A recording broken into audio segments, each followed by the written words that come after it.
Chairman, the former SGF, distinguished senators that are here. Chairman, or zonal chairman. Zonal chairman, distinguished senators that are here, eminent personalities.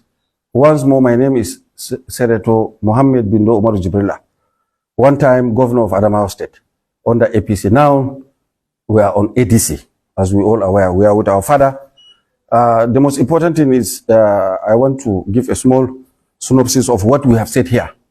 First of all, I want to tell the entire world that we, under the leadership of our father, the former vice president, and inshallah, the next president of the Federal Republic of Nigeria, there is no crackers in Adamawa. Under ADC, we are all one.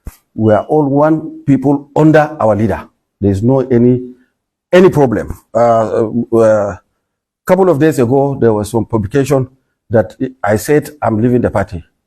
Whoever said so, today I am denying it, and I am saying it. I am not going anywhere.